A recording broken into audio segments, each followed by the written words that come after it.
Hi, how are you doing? This is Pastor Cheryl. Um, we had some guy who was lost and just wandered into the backyard. So I'm doing this over again. Today we are going through the call of the Levi. Matthew. Matthew. So this is the call of the Levi, and this is Matthew, Mark, and Luke. Notice how Matthew leaves out the intro. That's interesting. Mark seems to have more to say about this. Remember, these guys knew each other too. Matthew, Mark, and Luke. And so we will read, they're almost identical, but we will read, we'll start out with Mark. He seems to have a little bit more to say. Mark 2:13 through 17. He went out again beside the sea, and all of the crowd gathered about him, and he taught them. And he passed on. He saw Levi, son of Alphaeus, sitting at the tax office, and said to him, "Follow me." And he rose and followed him.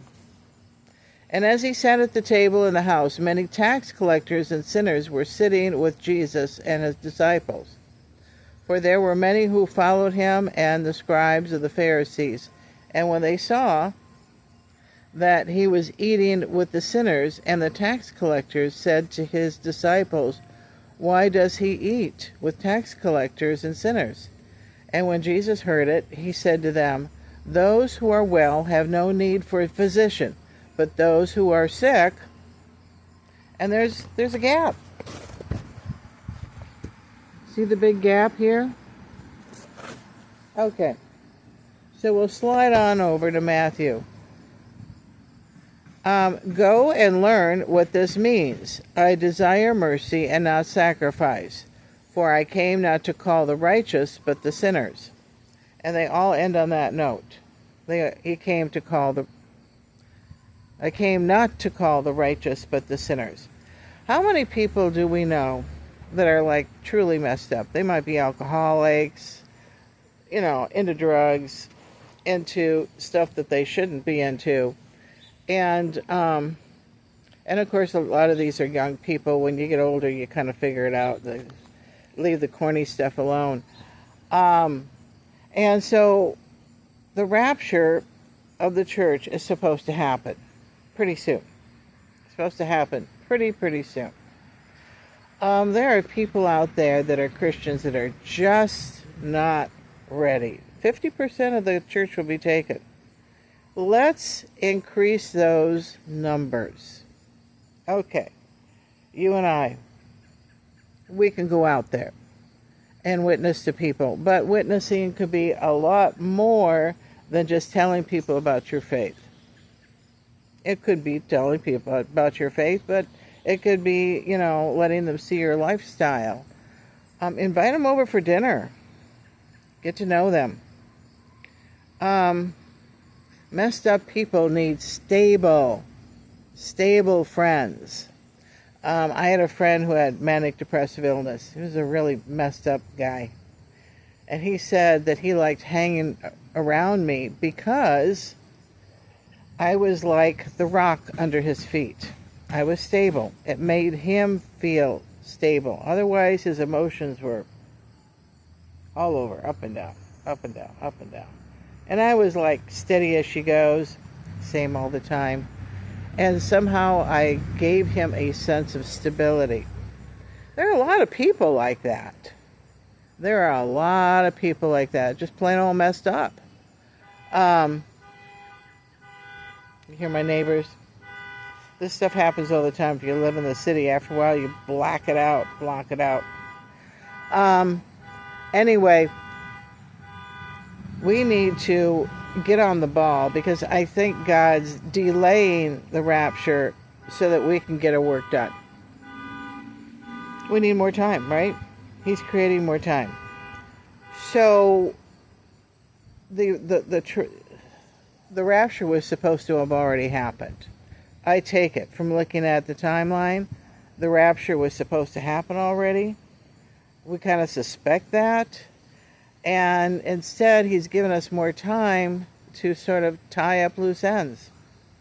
But Adolphus, a large asteroid that's kind of odd shaped and it's spinning towards us, will hit, I think, around New Zealand in the year 29, April of 29.